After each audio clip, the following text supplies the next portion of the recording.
Officer Ryan Chandler had been with the Philadelphia Police Department for 6 years when he walked into a cemetery on a quiet Sunday morning and arrested a man mourning his daughter, a decision that would destroy his career and cost the city $8.7 million. He was 31 years old, experienced enough to know better, but apparently convinced that his authority was absolute and his judgment unquestionable. One Sunday afternoon at Laurel Hill Cemetery, he responded to a call from a concerned citizen about a suspicious person loitering near expensive monuments. That suspicious person was Detective Marcus Williams, a 19-year Philadelphia Police Department homicide detective with one of the highest clearance rates in the city, kneeling at his 12-year-old daughter's grave on the 4th anniversary of her death. What Chandler did next, ignoring Williams's badge, dismissing his badge number as stolen, and handcuffing him while he knelt at his daughter's headstone, would become proof of how assumptions about who belongs where can override basic human decency, professional courtesy, and common sense. 6 years, 11 complaints.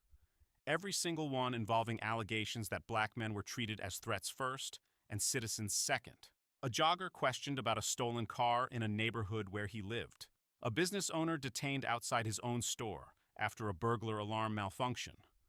A teenager skateboarding on a public sidewalk cited for loitering. And now, a homicide detective arrested while mourning his daughter.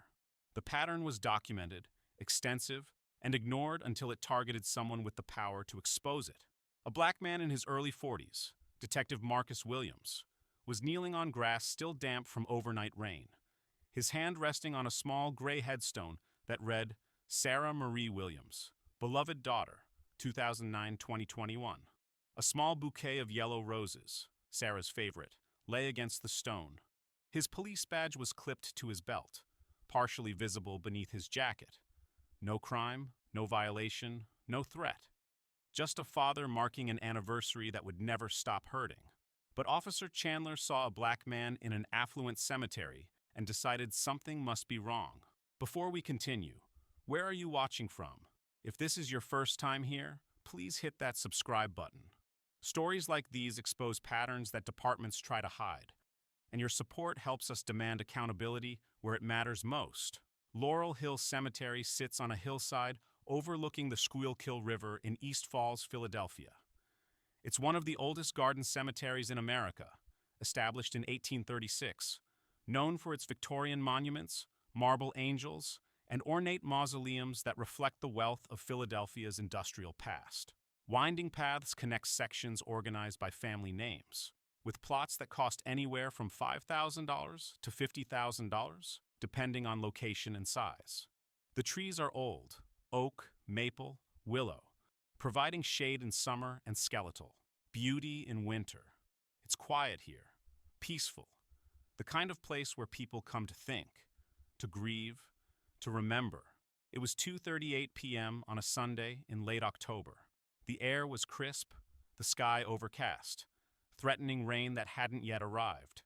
Leaves crunched underfoot. The cemetery was busy but not crowded. Families visiting plots, a few joggers using the paths, maintenance workers emptying trash bins, the kind of Sunday afternoon where grief is private and undisturbed. Section 12, where the Williams family plot is located, sits near the northwest corner, beneath a cluster of oak trees. The monuments here are modest, simple headstones, small markers, nothing ostentatious. Marcus Williams had purchased 4 plots when Sarah died. One for her, one for him, one for his ex-wife, and one left empty in case. He'd chosen this section because it was quiet, away from the main road, with a view of the river through the trees.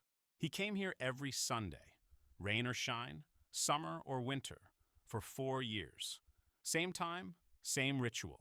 Yellow roses, a few minutes of silence, sometimes talking out loud about his week, his cases, the things he wished he could tell her. Other families who visited this section recognized him.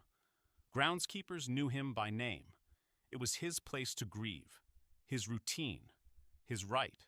But to someone unfamiliar with Laurel Hill, to someone who made assumptions about who belonged in expensive cemeteries and who didn't, Marcus Williams, a black man in casual clothes, kneeling alone, looked suspicious, and that someone had called 911.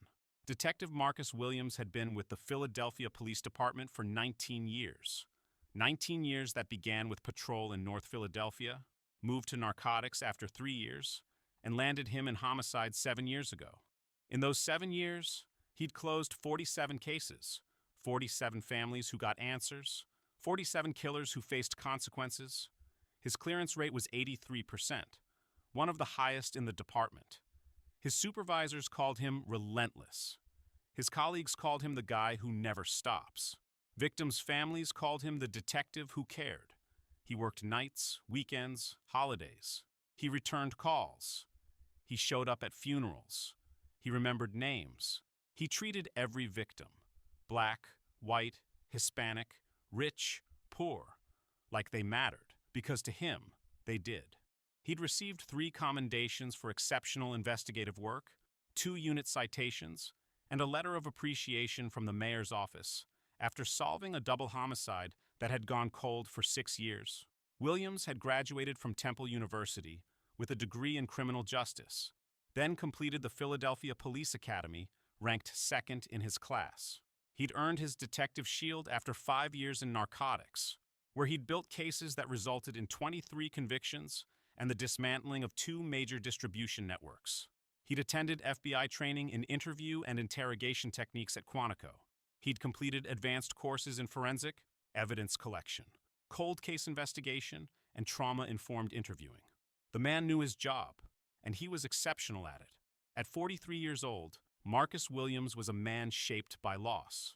His daughter Sarah had died in a car accident when she was 12 years old. A drunk driver running a red light on a Tuesday afternoon, killing her instantly. Williams had been at work, interviewing a witness in a shooting case, when he got the call. His marriage didn't survive the grief. He and his ex-wife Angela divorced 2 years later, splitting time between blame, silence, and separate attempts to process the impossible. Williams threw himself into work. He ran marathons. He volunteered with a youth mentorship program through the Police Athletic League. And every Sunday, he visited Sarah's grave. It was the one constant in a life rebuilt around her absence. That Sunday, Williams had finished an overnight shift tracking down a witness in a gang-related homicide. He'd been up for 22 hours straight, but he didn't skip his ritual. He never did. He'd gone home at 11 a.m., showered, changed into jeans and a Temple hoodie, and driven to Laurel Hill Cemetery, arriving at 2:30 p.m.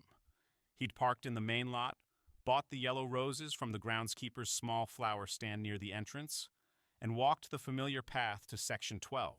He knelt on the grass, placed the roses against the headstone, and sat back on his heels. He talked to Sarah, told her about a case he'd closed that week, apologized for missing last Sunday. A stakeout had run late, told her he loved her, told her he missed her. His service weapon was locked in his car. His badge was clipped to his belt, but his jacket covered most of it. He looked like a man in his 40s visiting a grave. That's exactly what he was. He'd been there for 8 minutes when he noticed a patrol car pulling up near the entrance to Section 12. But to someone watching from a distance, Marcus Williams didn't look like a father mourning his daughter. He looked like a black man in an expensive cemetery, alone, possibly casing monuments for theft or vandalism. And that someone had called police. Officer Ryan Chandler had responded. And what happened next would prove that even a badge on your belt isn't enough protection when someone has decided you don't belong. Officer Ryan Chandler was 31 years old. He'd been a patrol officer with the Philadelphia Police Department for 6 years, working the East Falls and Manayunk districts, neighborhoods that mixed old money, new development, and gentrifying blocks where tension simmered beneath a surface of politeness. He was aggressive in his policing style, proud of his arrest numbers, and convinced that his gut instincts about suspicious behavior were rarely wrong. His supervisors described him as proactive, but sometimes overzealous. His training officers had noted a tendency to escalate situations unnecessarily. In 6 years, Chandler had compiled a record that should have resulted in his removal from street patrol. 11 complaints, 11 documented incidents where citizens alleged excessive force, false arrest, or racial profiling. 3 had been sustained, resulting in written reprimands and mandatory de-escalation training. The other 8 had been closed as not sustained or unfounded. despite witness statements and body camera footage that raised serious questions. Chandler had a pattern. He stopped black men in predominantly white neighborhoods and demanded identification without reasonable suspicion. He interpreted calm questions about his authority as resistance. He treated requests for badge numbers as threats. A black jogger in Manayunk, wearing running gear and headphones, was stopped and questioned about a car theft because Chandler thought he looked like he didn't belong in that neighborhood. The jogger lived 3 blocks away. The complaint was closed as unfounded. A black business owner in East Falls, standing outside his own coffee shop after closing, was detained for 30 minutes while Chandler verified his identity and ownership. The man provided keys, receipts, and his business license. Chandler insisted on calling the property management company to confirm. The complaint resulted in a written reprimand. A black teenager skateboarding on a public sidewalk near a shopping plaza was cited for loitering, searched without consent, and lectured about respect for authority. The teenager's mother filed a complaint. It was closed with insufficient evidence. The pattern was documented. The complaints were specific, but the Philadelphia Police Department treated each incident in isolation, never connecting them, never acknowledging what they revealed. Chandler believed black people in white spaces were inherently suspicious, and no amount of training changed that belief. That Sunday at 2:35 p.m., Chandler received a dispatch call. Suspicious person at Laurel Hill Cemetery, Section 12, possibly casing monuments. Caller reported a black male, 30s, 40s, kneeling near expensive graves, acting nervous. In Chandler's mind, the narrative was immediate and complete. Cemetery theft was common in affluent areas. Bronze plaques, copper urns, marble statues. Thieves targeted them regularly. A black man alone in an expensive section, kneeling, looking around. That fit the profile. He didn't consider that the person might be visiting a grave. He didn't think about the fact that people of all races own cemetery plots. He just drove to Laurel Hill convinced he was about to catch someone in the act. Chandler arrived at 2:37 p.m. He parked near the entrance to Section 12 and walked up the path, scanning for the suspect. His eyes landed on Marcus Williams, kneeling at a small headstone, roses on the ground, head bowed. Chandler saw a black man in his 40s wearing casual clothes, no visible family members, no flowers in hand anymore. In Chandler's mind, that confirmed the call. Suspicious person. No legitimate reason to be there. He didn't see the badge on Williams's belt. He didn't notice the fresh roses. He didn't think about grief. He saw a potential criminal and approached with authority. Do you think officers with multiple sustained complaints for racial profiling should be removed from patrol duty? Drop your answer below. Williams was speaking quietly to Sarah's headstone, his voice barely audible, when he heard footsteps on the path behind him. He looked up and saw a patrol officer walking toward him with purpose, hand resting on his utility belt, eyes fixed on him. "Sir, step away from the grave." Williams blinked, confused. "What?" "This is my daughter. I received a call about someone acting suspicious in this section. I need you to step away and show me some identification." Williams's stomach sank. He'd been a cop long enough to know what was happening. Suspicious. That word. That code. He stood slowly, brushing grass from his knees. "Officer, I'm visiting my daughter's grave. I come here every Sunday. This is my family plot." Chandler's expression didn't change. "Do you have identification proving you're authorized to be in this cemetery?" Williams felt anger rising, but kept his voice calm. "Authorized? I'm her father. I purchased these plots. This is my daughter, Sarah. She died 4 years ago. I visit every week." Chandler crossed his arms. "I need to see ID. Now." Williams reached for his wallet, moving slowly, deliberately. He pulled out his driver's license and held it up. His address matched the cemetery records. He knew because he'd updated them when he moved last year. "Look, my name is Marcus Williams. This grave belongs to Sarah Marie Williams, my daughter. My name is on the cemetery registry." Chandler barely glanced at the license. "That doesn't prove you're authorized to be in this section right now. We've had reports of theft. People casing monuments." Williams felt his professional composure crack. "Theft? I'm visiting my daughter's grave. I brought her flowers. They're right there. He pointed to the yellow roses. Chandler looked at them dismissively. Anyone can buy flowers. I need to verify your story. Williams pulled his jacket back, revealing his badge clipped to his belt. He unclipped it and held it up, the Philadelphia Police Department shield catching the light. I'm Detective Marcus Williams, Philadelphia PD, Homicide, 19th District. This is my badge. My badge number is 4527. You can verify this with one call to dispatch. Chandler stared at the badge.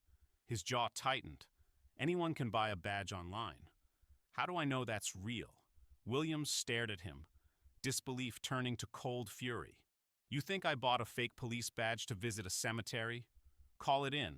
Call dispatch. They'll confirm I'm active duty. Chandler shook his head. Badge could be stolen. I need to detain you until I verify your identity. Williams took a breath, forcing himself to stay calm. Officer, I'm giving you my name, my badge number, my assignment. I'm standing at my daughter's grave. I have done nothing suspicious. I've violated no law. Call your supervisor. Call homicide. Call anyone. But do not put your hands on me. This is where assumptions become unshakable, where bias hardens into absolute certainty. Chandler had responded to a call about a suspicious black man. When he arrived, he saw a black man. Every piece of evidence after that, the driver's license, the badge, the explanation, the visible grief, was filtered through his initial conclusion. He wasn't looking at a detective mourning his daughter. He was looking at someone trying to avoid arrest. The badge had to be fake. The explanation had to be a lie. The flowers had to be a prop. A woman walking her dog on a nearby path had stopped, watching. An elderly couple visiting a grave 30 feet away turned to stare. Phones were coming out. Officer, you're making a mistake. Turn around. Hands behind your back. Williams didn't move. I'm not resisting. I'm telling you to verify my identity before you do something that ends your career. My captain is David Reyes. Call him. My lieutenant is Sarah Mendoza. Call her. Call anyone at Homicide. They will confirm who I am. Chandler grabbed Williams's wrist. I said, turn around. The woman with the dog called out, leave him alone. He's just visiting a grave. Ma'am, step back. This doesn't concern you. She pulled out her phone and started recording. I'm filming this. You're harassing a man at his daughter's grave. Chandler ignored her. He yanked Williams's arm behind his back. Williams resisted the instinct to pull away. He knew that would be called resisting arrest, justifying force. He let Chandler move his arms, let him apply the handcuffs, and spoke loud enough for witnesses to hear. I am Detective Marcus Williams, Philadelphia Police Department, badge number 4527. I am being arrested while visiting my daughter's grave. I am complying. I am not resisting. Everyone here is witnessing this. The handcuffs clicked tight, deliberately tight. Williams winced but said nothing. The elderly couple was filming now. The woman with the dog was on the phone, likely calling 911 herself.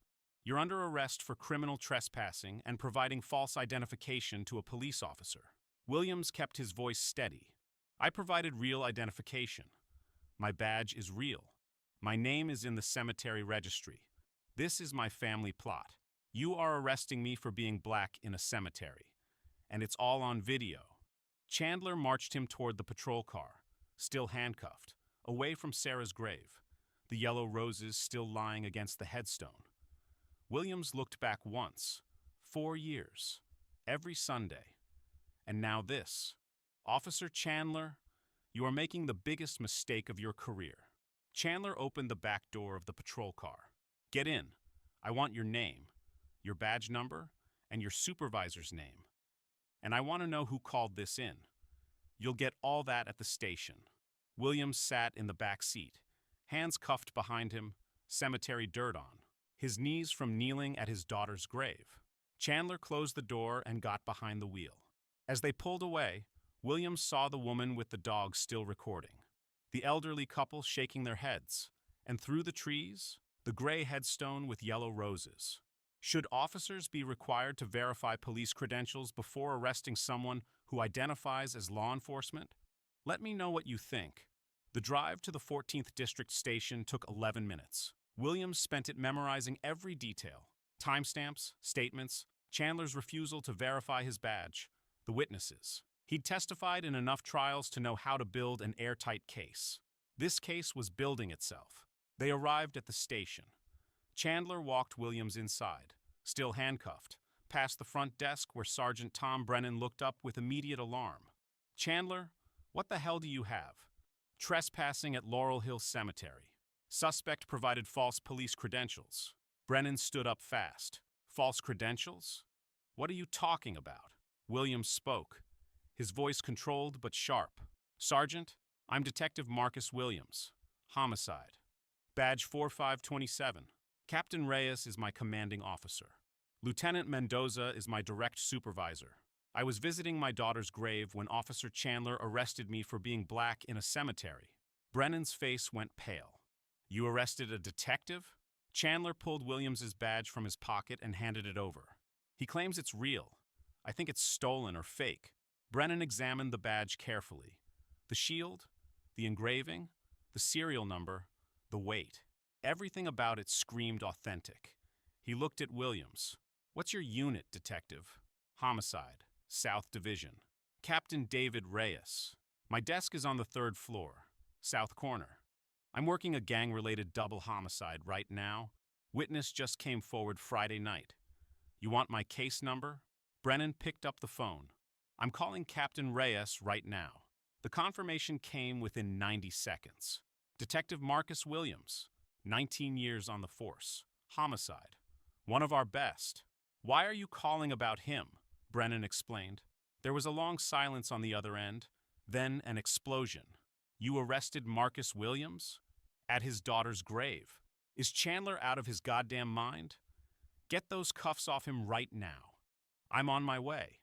Brennan hung up and turned to Chandler, fury barely controlled. "You arrested a homicide detective with 19 years on the force for visiting his daughter's grave." Chandler's face had gone white. "I was responding to a call. There was a complaint. You verify before you arrest a fellow officer. That's basic courtesy, let alone procedure. Take those cuffs off him right now." Chandler unlocked the handcuffs with shaking hands. Deep red marks circled Williams's wrists. Lieutenant Paula Vasquez arrived within 5 minutes. She was a 23-year veteran, internal affairs trained, who'd reviewed Chandler's complaint file twice and recommended remedial action both times. When she saw Williams rubbing his wrists, her expression hardened. "Detective Williams, on behalf of the 14th District, I apologize. This is unacceptable." Williams nodded but stayed silent. Vasquez turned to Chandler. "Badge and weapon. Administrative leave effective immediately." Chandler stammered. "Lieutenant, I was responding to a suspicious person call. You handcuffed a detective at his daughter's grave after he showed you his badge and offered to have his identity verified. Give me your badge. Now." Chandler unclipped his badge and handed it over, along with his service weapon. His hands were shaking. Vasquez turned back to Williams. "Detective, I can only imagine how you feel. If there's anything the department can do..."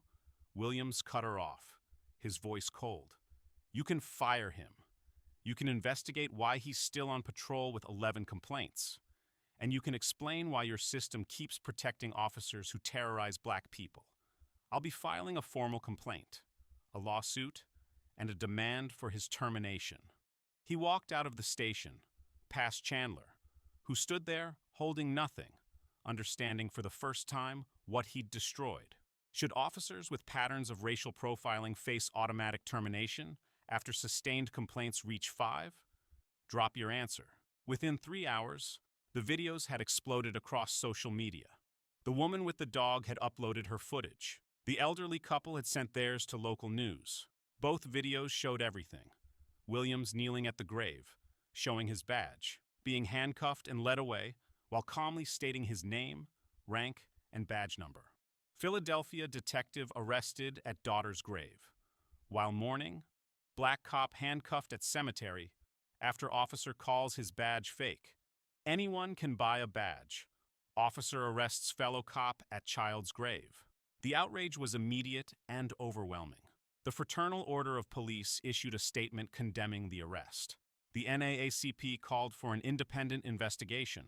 Civil rights organizations demanded Chandler's termination and a review of the department's complaint system. Local news ran the story on every broadcast. National outlets picked it up by evening.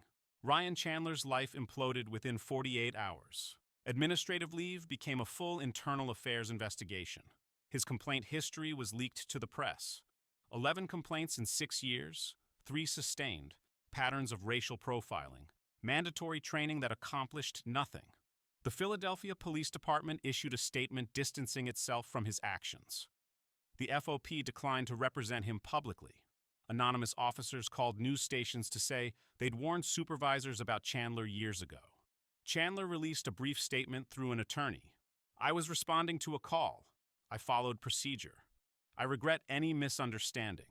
The statement made things worse. Williams contacted a civil rights attorney within 24 hours. Benjamin Travers, a lawyer who'd won $32 million in settlements from police misconduct cases, took the case immediately. The lawsuit named Officer Ryan Chandler, Sergeant Tom Brennan for failure to supervise, Lieutenant Paula Vasquez for failure to address complaint patterns, the 14th District Captain for administrative failure, and the Philadelphia Police Department. The claims were extensive and devastating. Unlawful arrest without probable cause, false imprisonment, civil rights violations under 42 U.S.C., paragraph 1983, racial profiling and discrimination, intentional infliction of emotional distress, deprivation of dignity while grieving deceased child, excessive use of force, deliberately tight handcuffs, failure to verify credentials despite repeated offers, failure to train and supervise officers with documented complaint patterns, deliberate indifference to constitutional rights. The complaint included Chandler's complete history, 11 complaints over 6 years, specific examples, outcomes, training attendance records showing he'd completed de-escalation courses 5 times. The pattern was undeniable. The department's failure to act was inexcusable. The city's attorneys reviewed the evidence and reached a unanimous conclusion: indefensible. The videos were everywhere. The witnesses were credible and sympathetic. Williams was a decorated detective, arrested while mourning his dead daughter. Chandler's complaint history was public record. A jury would award millions. The city settled 14 months later. $8.7 million paid to Detective Marcus Williams, plus an agreement to implement specific reforms: automatic desk duty for any officer with 5 sustained complaints, mandatory credential verification before arresting anyone claiming law enforcement status, quarterly review of all officers with 3 or more racial profiling complaints, and independent civilian oversight of internal affairs investigations. Officer Ryan Chandler was terminated 11 weeks after the incident. The termination letter was final and comprehensive. Officer Chandler arrested a fellow officer without probable cause, refused to verify legitimate police credentials despite repeated offers, engaged in racial profiling by treating a black detective visiting his daughter's grave as a criminal suspect, and demonstrated a pattern of discriminatory policing documented in 11 prior complaints. Despite multiple training interventions, Officer Chandler has shown an inability to perform his duties without violating citizens' constitutional rights. His employment is terminated effective immediately. Chandler's name was entered into the National Decertification Index. His law enforcement career ended at 31 years old. He would never carry a badge again. The police union initially filed a grievance, but withdrew it after reviewing the evidence and the public backlash. Chandler issued no further statements. He moved out of Philadelphia within 6 months. Detective Marcus Williams testified before the Philadelphia City Council's Public Safety Committee 4 months after the incident. City Council chambers were packed. Local and national media covered the hearing live. Williams sat at the witness table in his dress uniform, ribbons on his chest, 19 years of service visible in every detail. "I'm Detective Marcus Williams. I've been with the Philadelphia Police Department for 19 years. I've worked homicide for 7 years. I've closed 47 murder cases. I've testified in dozens of trials. I've received 3 commendations and a letter from the mayor's office. I know the law. I know procedure. I know my rights." He paused, looking directly at the council members. "On October 22nd, I went to visit my daughter's grave at Laurel Hill Cemetery, just like I do every Sunday. Sarah died 4 years ago. She was 12 years old. Visiting her grave is the most important part of my week. It's where I talk to her. It's where I grieve. It's where I remember." Another pause. I was kneeling at her grave when Officer Chandler approached me. He told me I looked suspicious. He demanded identification. I showed him my driver's license. I showed him my police badge. I gave him my badge number. I offered to have my captain verify my identity. He said my badge was fake. He said anyone can buy a badge online. He arrested me. He handcuffed me. He marched me away from my daughter's grave while I was trying to visit her. His voice strengthened. Officer Chandler had 11 complaints in 6 years. 11. 8 of them involved black men being treated as criminals for existing in spaces where Officer Chandler decided they didn't belong. That's not bad luck. That's not misunderstandings. That's a pattern. And your department ignored it. He looked at the police commissioner. "I'm a detective. I had my badge. I had my credentials. I had witnesses. I had every form of authority and proof possible. And it didn't matter because Officer Chandler saw a black man in a cemetery and decided I must be a criminal." He leaned forward. "The city paid me $8.7 million. That's accountability. That's acknowledgement that what happened was wrong. But money doesn't give me back that Sunday with my daughter. Money doesn't undo being handcuffed at her grave. Money doesn't change the message. Even a police badge isn't enough to protect you from racism." He looked at the crowded chamber. "If this can happen to me, a detective with 19 years on the force, with a badge, with witnesses, with every advantage, what happens to black people without badges? What happens to people who can't fight back? What happens when the next officer with 11 complaints sees someone and decides they don't belong?" The chambers were silent. Should departments terminate officers automatically after 5 sustained complaints involving racial profiling? Drop your answer. This wasn't just about one Sunday morning in a cemetery. This was about a department that let Ryan Chandler accumulate 11 complaints over 6 years without removing him from street patrol. This was about supervisors who noted problems, filed reports, and did nothing. This was about a system that treated each complaint in isolation, never connecting the pattern, never acknowledging what they revealed. Some officers should not be trusted with authority. Chandler's complaint history told the story his supervisors ignored. 11 complaints, 3 sustained. 8 closed with findings that protected him over the communities he was supposed to serve. Every complaint involved the same core issue. Black people treated as suspicious for existing in spaces where Chandler's bias said they didn't belong. The pattern was clear. The documentation was extensive, but Philadelphia PD treated each incident separately, as if Complaint 7 had nothing to do with Complaints 1 through 6. Ryan Chandler's career is over. That's justice. The city paid $8.7 million. That's accountability. Reforms were implemented. That's progress. But money and policy changes don't undo the trauma of being handcuffed at your daughter's grave. They don't restore the dignity of having your grief interrupted by someone who sees your skin and assumes criminality. They don't erase 4 years of Sundays now, tainted by the memory of that afternoon. The real question is, what changes now? Do departments finally terminate officers after 5 complaints instead of 11? Do supervisors finally connect the dots at Complaint 3, instead of waiting for a lawsuit to make the pattern impossible to ignore? Do we finally acknowledge that mandatory de-escalation training doesn't work on officers whose fundamental belief is that black people don't belong in white spaces? Do we create systems where Detective Marcus Williams can visit his daughter's grave without being treated like a criminal? Where black joggers can run without being stopped? Where black business owners can stand outside their own stores without being detained?